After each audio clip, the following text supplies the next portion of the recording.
할렐루야, 반갑습니다. 우리 2월 첫날 월성야배에 오신 여러분들에게 하나님의 크신 은혜가 함께 하시기를 주의 이름으로 축복을 드립니다. 우리가 명절을 맞이했을 때 아마 여러분들 각자 세배도 하시고 세배도 받고 또 어른들 찾아뵙고 인사도 하고 아마 자녀들을 만나서 복된 시간도 가졌을 것입니다. 세배 때 꼭 우리가 하는 것이 있죠. 그것은 바로 덕담을 나누는 것입니다. 특별히 어른들을 찾아뵙고 인사드리게 될 때 형통한 은혜, 한마디로 말하면 복 많이 받아라 라고 하는 그런 인사를 우리가 많이 나누게 되지요. 어떻게 보면 우리 동양권에 있는 사람들은 명절을 두 번 세는 것과 같아요. 옛날에는 이 명절을 세는 데 있어서 구정을 셀 것이냐 신정을 셀 것이냐 뭐 그래가지고 좀 문제도 있었고 뭐 그랬는데 자연스럽게 우리가 신정과 구정을 덧붙여 지금 세고 있습니다만은 첫날이 되든지 또 명절이 되면 우리가 이와 같이 복 많이 받으세요라고 하는 인사를 드리게 되는데 바로 복 많이 받으란 말의 의미는 형통하라 그 말이죠. 형통이란 말의 의미는 다른 것이 아닙니다. 모든 것이 잘 된다. 한마디로 마음 먹은 대로 된다 라고 하는 것이 형통일 것입니다. 그런데 우리 인생이라고 하는 것이 마음 먹은 대로 되는 것이 그렇게 많지 않단 말이죠. 그러나 많은 사람들은 형통한 삶을 원합니다. 오늘 이 아침 여러분들이 형통한 올 한 해가 될 수 있기를 바라고 특별히 2월 한 달이 되었으면 좋겠는데요. 어떻게 하면 우리가 형통한 삶을 누릴 수가 있을까라고 하는 것이 오늘 우리에게 주어지는 본문의 말씀이거든요. 아마 이 본문 말씀은 우리가 익히 잘 아는 내용의 말씀이고 특별히 모세가 이스라엘 백성들의 뒤를 이어서 모세의 뒤를 이어서 이스라엘 백성들을 데리고 가나안 땅으로 들어가는 정복 전쟁이죠. 전쟁을 앞두고 있는 두려움 가운데 떨 수밖에 없는 여호수아에게 주신 하나님의 말씀입니다. 한마디로 말하면은 내가 이와 같이 하면은 형통할 것이다. 내가 이와 같이 하면은 가나안 땅 정복 전쟁에서 승리할 것이다. 라고 하는 것을 약속해 주고 있는 것이거든요. 그러면은 우리가 여러 번 아마 여호수아서 1장에 있는 말씀을 우리가 생각을 했을 텐데 오늘 다시 한번 새롭게 어떻게 하면은 이 여호수아가 가나안 땅을 정복할 수 있었는지 그 비결이 무엇인지 오늘 우리가 살아가는 삶 가운데 어떻게 하면은 형통한 삶을 영위할 수 있을까라고 하는 것을 오늘 본문 말씀을 통해서 저와 여러분이 교훈을 받게 되기를 주의 이름으로 축원을 드립니다. 사실 여호수아에게 두려움이 있었지요. 모세라고 하는 사람을 40년 동안 수종들었거든요. 근데 모세가 어떤 사람인가 하는 것은 여호수아가 너무 잘 압니다. 하나님과 대면해서 말씀을 나누었던 사람, 이스라엘 백성들 앞에서 갖가지의 이적들을 행했고 그가 불순종하는 이스라엘 백성들 앞에 서서 어떻게 그 백성들을 구원하고 입구까지 인도해 주셨는지 앞장서서 이끌었는가 하는 것은 익히 너무 잘 알고 있단 말이죠. 그러니까 수종을 드는 그런 위치에 있었기 때문에 그 옆에서 일거수일투족을 함께 했단 말이죠. 근데 그 여호수아가 이 모세를 대하게 될 때 정말 하늘과 땅처럼 자기가 생각할 때 하늘 같은 사람이란 말이죠. 그런 능력이 있는 사람이 뒤를 이어서 이스라엘 백성들을 데리고 가나안 땅으로 들어간다는 것은 두려울 수밖에 없는 것입니다. 그런 두려움 속에 있는 이 여호수아에게 하나님께서 친히 말씀을 주시는 거거든요. 자, 그러면은 하나님께서 여호수아에게 주신 말씀이 무엇입니까? 첫 번째는 담대하라는 것입니다. 다른 것이 아닙니다. 할 수 있다는 담대한, 이것이 굉장히 우리에게 중요한 것입니다. 도전 정신이에요. 우리 믿는 성도에게는 늘 이 마음이 우리가 가져야 돼. 예수님께서도 그런 말씀을 하잖아요. 믿는 자에게는 능치 못함이 없다. 하실 수 있으면 좀 뭐 좀 해주세요. 그 귀신 들린 아이를 데리고 예수님께 왔단 말이죠. 제자들이 고치지 못했거든요. 그랬을 때 그 제자들이 고치지 못한 귀신 들려서 괴롭힘 당하는 자기 아들 그 데리고 왔던 아버지가 그렇게 할 수 있으면 좀 해달라.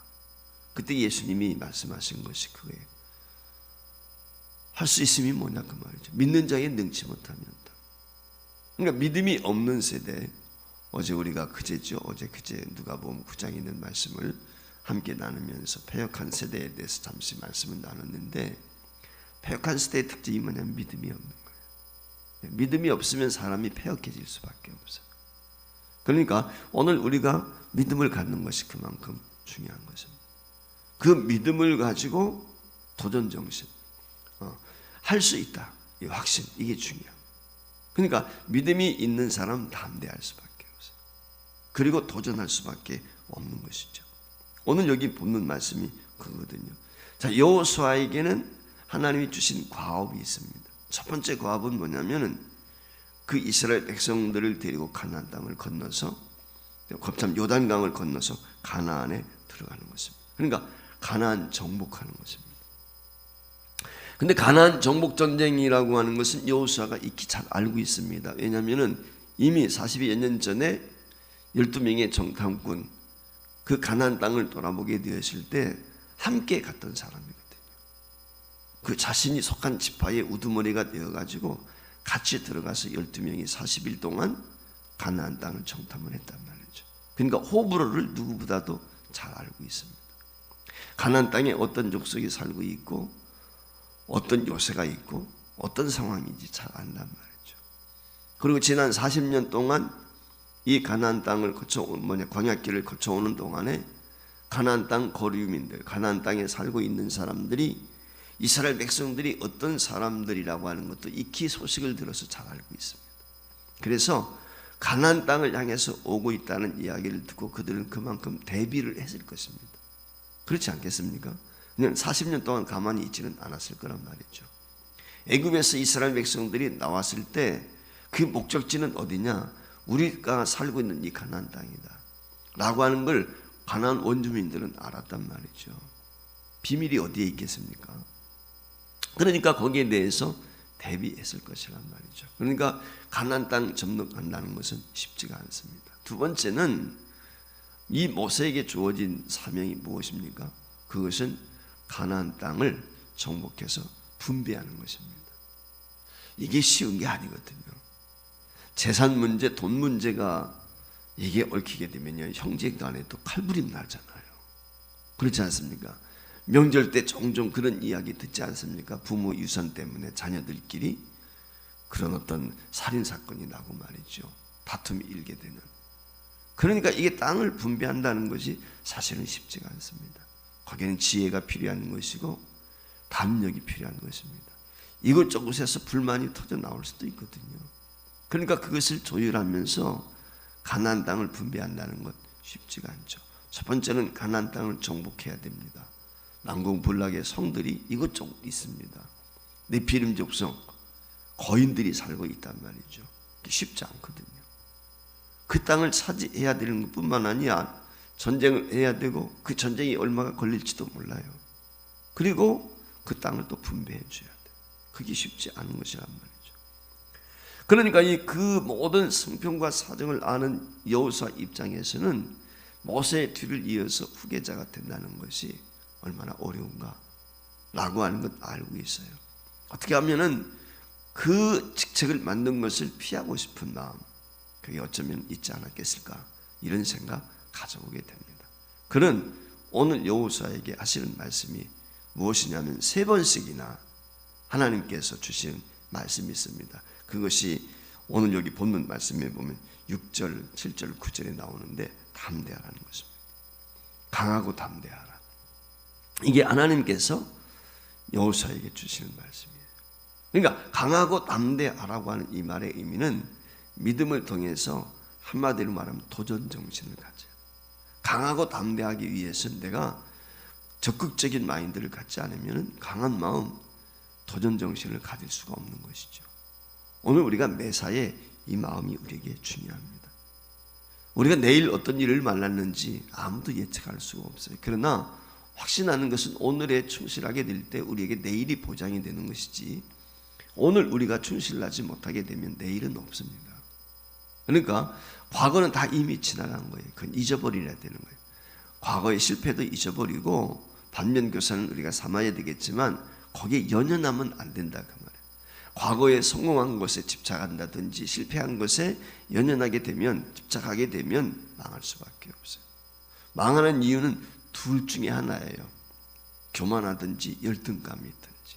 그러니까 열등감과 교만은 무엇입니까? 똑같은 거예요. 동전의 양면과 다르지 않습니다. 자신이 한 어떤 일들에 대해서 성공을 하게 되면, 잘못하면 그것이 교만으로, 내가 실수하게 되었을 때 잘못하면 그것이 열등감으로. 그래서 사람이 망하는 거예요. 다른 데 이유가 있지 않습니다. 그렇기 때문에 우리가 과거는 다 잊어버리고 바울 사도와 마찬가지로 앞에 있는 그 표대를 향해서 나가야 되는데, 그러기 위해서 제일 중요한 게 뭐냐면 오늘에 최선을 다하자. 오늘이 없으면 내일도 없잖아요. 그러니까 오늘 삶이 내일을 결정하는 거예요. 오늘 내가 어떻게 살았느냐라고 하는 것이 내일을 결정하는 거예요. 그렇기 때문에 오늘 최선을 다하는 것입니다. 내게 주어진 시간, 그것을 계수할 줄 아는 지혜로운 사람, 그게 믿음의 사람이거든요. 그래서 믿는 사람은 오늘 여기 하나님께서 약속하고 있는 것처럼, 이 여호수아에게 말씀하고 있는 것처럼 강하고 담대할 수 있다. 즉 도전 정신입니다. 2월 한 달 저와 여러분이 그런 마음의 자세를 가졌으면 좋겠어요. 어떻게 보면 1월 달은 좀 들뜬 달에 마음이 막 들떠 있어요. 새로운 한 해 마무리하고 새해 맞이하고 명절도 있고 인사도 해야 되고 뭐 이러다 보니까 사실은 마음이 들떠 있어가지고 뭐 해가 솟는 것도 구경 가고 말이죠. 여기저기 놀러도 가고 연휴도 있고 그러니까 어떻게 보면 1월 한 달은 그런 들뜬 마음으로 빨리 시작해버려요. 그래서 사실 어떻게 보면 2월이 중요합니다. 그래서 2월 첫날 맞이했는데 여러분들이 오늘 주시는 이 말씀을 마음에 새기고 첫 번째, 내가 도전 정신을 가지고 한번 도전해보자. 도전 정신은 무엇입니까? 시도하는 거예요. 가만히 시도해보지도 않고 망하면 그것처럼 억울한 게 어디 있습니까? 우리가 실패를 두려워하지 않고 도전하는 것입니다. 그것이 믿음의 사람이에요. 실패를 두려워하면 아무것도 할 수가 없어요.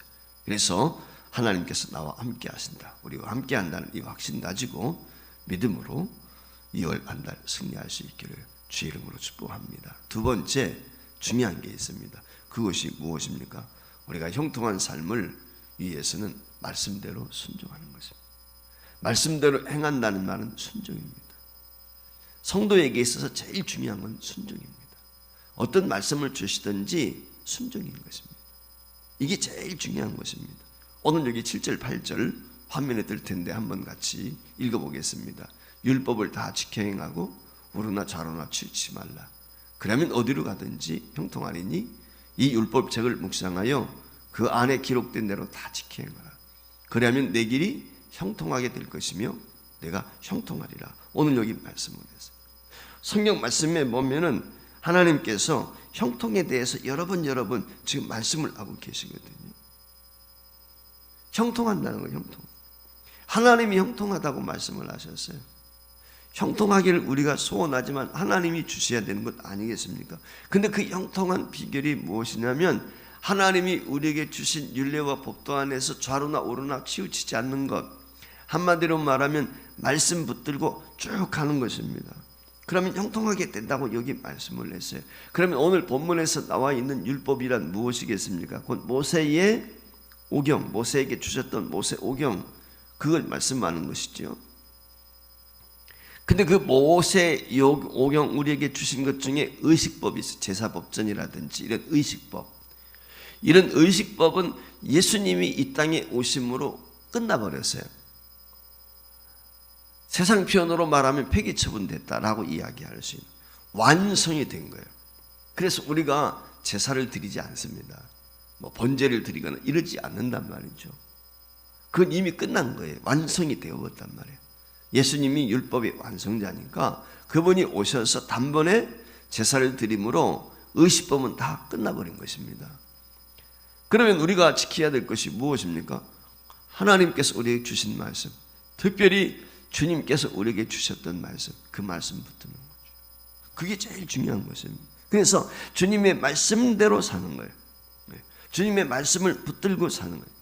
즉 주님께서 우리에게 가르쳐 주신 교훈의 말씀, 그 말씀을 붙들고 사는 것입니다. 바울 사도도 그랬고 히브리서에도 그랬지만은 하나님의 말씀은 양날 검과 같아. 그래서 우리의 관절과 골소를 쪼개기 같지 않나. 하나님의 말씀이 우리를 교훈하는 것, 바르감과 의로 교육하기에 유익한 것, 그게 바로 성경 말씀이거든요. 그래서 하나님의 말씀을 자꾸 묵상하는 거예요. 그리고 그 말씀에 순종하는 것입니다. 믿음의 사람에게는 부정적인 언어를 사용하지 않는 거죠. 긍정의 언어, 그게 믿는 사람, 나는 할 수 있습니다. 근데 그 할 수 있다는 말은 믿음에서 나오는 것이고, 할 수 있다고 생각하는 사람은 어떤 말씀을 주시든지 순종하게 되는 것입니다. 이게 중요한 것입니다. 하나님께 순종한다고 하는 것은 바로 다른 것이 아니에요. 하나님의 말씀대로 행하는 것입니다. 이스라엘 백성들이 애굽에서 나와가지고 출애굽에서 광야길을 가게 될 때 실패한 이유가 어디에 있습니까? 불순종이죠. 원망이 어디서부터? 불순종하게 되면 원망. 순종하는 사람 치고 원망하는 사람 있습니까? 없습니다. 하나님의 말씀에 대해서 순종하는 사람은, 아멘으로 받는 사람은 원망하지 않아요. 불순종하는 사람이 원망하는 거예요. 그렇지 않습니까? 투정 부리고 남 탓하고 다 불순종의 원인이에요. 나는 순종의 사람이 아니에요. 원망 많이 하고 남 탓을 많이 하는 사람은 불순종의 사람입니다. 이유 불문하고 저는 그렇게 생각을 해요. 순종의 사람은요, 허물이 있고 잘못됐을 때에도 내 탓으로 돌려요. 무슨 얘기인지 아시겠습니까? 이게 중요한 거예요. 남 탓하지 않는단 말이죠. 믿음의 사람은. 왜냐하면 하나님, 제일 중요한 건 나와 하나님과의 관계거든요. 그렇기 때문에 저와 여러분이 믿음으로 정말 하나님이 어떤 말씀을 주시든지 아멘으로 받고 순종하는 것입니다. 자, 여러분, 우리들이 성구영신 예배 드릴 때 말씀 카드 뽑아요. 여러분들 한번 말씀 카드 뽑았을 때 어떤 마음 가지고 그 말씀 카드를 뽑습니까? 그럼 여러분들이 말씀 카드 뽑았다고 생각할 때 그 말씀이 내게 부합될 수도 있고, 왜 내가 이런 말씀을 주셨지 의아하게 느낄 수도 있을 거예요. 어떤 분은 말씀 카드 뽑았을 때 야, 좋다, 너무 좋다 라고 생각할 수도 있을 거예요. 근데 그건 그런 마음 가지면 안 돼요. 기왕이면 여러분들이 말씀 카드를 뽑았으면 하루에 한 번씩 아침에 일어나면 한번 묵상해 보는 거예요. 왜 하나님께서 올 한 해에 나로 하여금 말씀 카드 뽑게 했을 때 이 말씀을 주셨을까? 여러분들 얼마만큼 그 말씀에 대해서 묵상을 하고 생각해요. 우리가 성경 전체를 다 묵상하고 그럴 수는 없지만은 말씀 카드 뽑은 것만이라도 매일매일 여러분들이 한 번씩 그 말씀을 암송해 보세요. 그러면 말이죠, 자나깨나 그 말씀이 생각이 나지 않겠어요? 그러면 그 말씀이 역사하는 거예요. 그 말씀이 우리 안에 새겨지게 될 때 그게 등불이 되고 그게 빛이 되는 것이지, 그냥 뽑아갖다가 전시만 해놓으면 아무 의미가 없어요. 그 말씀을 우리가 묵상해야 돼요. 그 말씀을 읽어야 돼요. 식구들이 예를 들어서 5식구다. 그럼 5구절 주는 거 아닙니까? 그럼 돌아가면서 5구절 다 같이 한번 묵상해 보면은 어떨까요? 그러니까 여러분들 방법은 참 많은 거예요. 믿음으로 사는 사람들은, 긍정적인 마인드를 가지고 있는 사람은 말씀 하나를 가지고도 다방면으로 생각해 볼 수가 있어요. 내가 어떻게 하면 하나님이 주신 은혜를 경험할 수 있을까? 연구해야 돼요. 그냥 들려주는 주의 종을 통해서 주시는 말씀만 받아 마실 것이 아니라, 먹을 것이 아니라 그거 새기고 말이죠. 그 말씀을 가지고 영양분을 받아서 그것이 뼈가 되고 살이 되도록 해야 되지 않겠어요? 그러기 위해서는 묵상하는 것입니다. 저와 여러분이 형통한 삶을 원한다면 다른 데 있지 않습니다. 순종의 삶을 살자. 이게 제일 중요한 것입니다. 이스라엘 백성들이 실패했던 이유는 불순종입니다. 원망하고 불평해서 우리가 이것을 반면교사로 삼아야 돼. 그래서 오늘 우리로 하여금 어떤 말씀을 주시든지 그 말씀에 순종하고 말씀대로 살자. 율법대로 산다는 건 바로 그 자로 나오나 치우치지 않는다는 것은 바로 그걸 전제하는 것입니다. 세 번째, 우리에게 주신 말씀이 무엇입니까? 하나님이 함께 하신다. 우리가 아무리 애를 쓰고 노력을 해도 안 되는 것이 있어요. 그래서 필요한 것이 뭐냐면 하나님이 함께 하신다. 함께하게 하소서. 그냥 말로만이 아니라 여러분들이 매일매일 같이 함께하게 하소서. 이 말씀을 되뇌이고 또 되뇌이고 또 되뇌어야 돼요. 그래서 로마서 12장 15절에 있는 이 말씀을 여러분들이 마음에 새겨야 돼. 암송하고, 그리고 4가지 우리에게 지향점이 있는데 그걸 말씀을 마음에 새겨야 돼. 그래서 그 말씀대로 순종하는 거예요. 어떻게 하면 주님과 우리가 함께 할 수 있을까? 어떻게 하면 교회와 우리가 함께 할 수 있지? 어떻게 하면 우리가 이웃과 함께 할 수 있고, 어떻게 하면 우리 가족과 함께 할 수 있을까? 라고 하는 기도의 제목들을 가지고 기도하다 보면 어떻게 될까요? 방법이 나오는 것 아니겠습니까? 주님과 어떻게 내가 동행할 수 있지? 이웃과 함께 한다고 했을 때 내가 어떻게 이웃과 함께 할 수 있는 것이지? 우리에게 주셨던 말씀들이 있으니까 그 말씀들을 책임질하면서 함께 하려고 애를 쓰는 것입니다. 오늘 여기 본문 말씀에 보면 여호수아가 성공할 수 있던 원동력의 가장 큰 비결은 바로 마지막이에요. 하나님이 우리와 함께하는 것입니다. 그래서 9절 말씀에 보면은 하나님께서 무엇이라고 이야기합니까? 여호수아, 내가 어디로 가든지 내 하나님 여호와가 너와 함께하느니라. 내 하나님 여호와, 전능자, 여호와란 말은 전능자 아닙니까? 그 전능자가 함께한단 말이죠. 임마누엘, 과거의 구약시대는 여호와 삼마, 그게 함께하는 거예요. 여호와가 함께하는 것. 여호와 삼마, 임마누엘, 하나님이 우리와 함께하신. 예수님께서 우리에게 그렇게 말씀하신 임마누엘. 구약에서는 여호와 삼마지만 신약에 오면 그것이 바로 임마누엘이란 말이죠. 하나님이 우리와 함께하시다. 끝까지 주님이 함께하시겠다고 마태복음 28장에 보면 약속해 주셨단 말이죠. 주님이 지금 우리와 함께 하십니다. 2000년 전에 예수님이 육신의 몸으로 그 가나안 팔레스틴 지역에 계셨다면 오늘 우리가 볼 수도 없고 만날 수도 없고 우리와 함께 할 수가 없죠. 그런데 주님이, 하나님께서 예수님을 불러가셨어요. 하늘나라를 불러가시게 되니까 주님이 우리와 함께 하신, 어느 곳에 있든지 주님이 함께 하시는 거예요. 주의 영으로. 그렇지 않습니까? 주님이 우리와 함께 하시겠다. 형통의 비결은 주님이 함께 하는 데 있습니다. 이 점을 우리가 명심했으면 좋겠습니다. 여러분, 창세기 39장에 보면은 그런 말씀이 기록이 되어 있습니다. 2절 말씀에 여호와께서 요셉과 함께 하심으로 그가 형통한 자. 하나님이 함께 하니까 형통한 거예요. 형들에게 미움을 받아서 노예로 팔렸습니다. 노예 생활합니다. 성실했습니다. 그런데 중요한 건 하나님이 함께 했다는. 여러분, 이 세상 사람 치고 노력하는 사람 가만히 보면 성실하고 열심히 살 가운데 예수 믿지 않는 사람들 가운데 더 열심히 사는 사람 많아요. 그렇지 않습니까? 중요한 건 성패는 하나님께 달렸어요. 우리가 최선을 다해야 됩니다. 그러나 주님이 함께 해주셔야 돼요. 이 점이 중요해요. 그래서 여호수아가 형통했다는 거예요. 특별히 우리가 성경 말씀에 보면 열왕기상 18장 말씀 가운데 히스기야라는 왕이 나오거든요. 그 히스기야 왕에 대해서 평가하는 게 있어요. 히스기야 왕에 대한 지적을 하는 게 평가한 게 뭐라고 그랬냐면은 하나님께서 그와 함께 하시며 그가 어디로 가든지 형통하였더라 그랬어요. 하나님이 함께 하시니까 형통한 거예요. 다윗도 마찬가지였고 믿음의 사람들을 보면은 하나님이 함께할 때, 주님이 함께할 때 저와 여러분에게 길이 열리는 것이거든요. 그래서 올 1년 동안 하나님이 나와 함께 하시면 나가 형통할 수 있다 라는 이 확신을 저와 여러분이 갖게 되기를 주의 이름으로 축복을 드립니다. 특별히 우리 교회 표어가 함께하게 하소서인데 주님과 함께하는 것도 아니겠어요. 우리 입장에서는 내가 주님과 함께 보조를 맞춰 나가는 것이지만 반면에 우리의 기대는 뭐예요? 하나님이 나와 함께 하시면, 주님이 나와 함께 하시면 내가 모든 것을 할 수 있습니다. 내게 능력 주시는 자 안에서 바울 사도의 고백처럼 하나님이 나와 함께 하시면 나는 감당할 수 있습니다.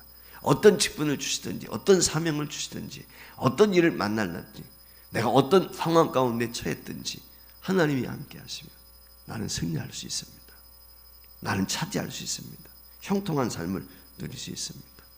여러분, 형통하기 위해서 중요한 건 하나님과 함께하는.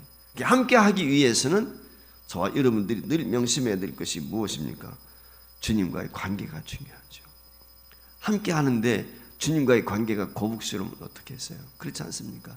그래서 늘 깨어 기도해야 되고 오늘 주신 말씀처럼 말씀에 순종을 하고 담대함을 가지고 믿음으로 나오는. 믿음이 없이는 하나님을 기쁘시게 할 수가 없어요. 믿음이 있는 사람이 담대한 것이고 그 사람을 통해서 하나님은 역사하는 것이고 그 믿음이 있는 사람이 순종하게 될 때 형통한 삶이 보장이 되는 것입니다. 올 한 달, 특별히 2월 한 달, 저와 여러분이 형통한 삶을 누리시길 바라고, 더 나아가서 우리의 남은 생애가 형통한 삶이 될 수 있기를 주의 이름으로 축원을 드립니다.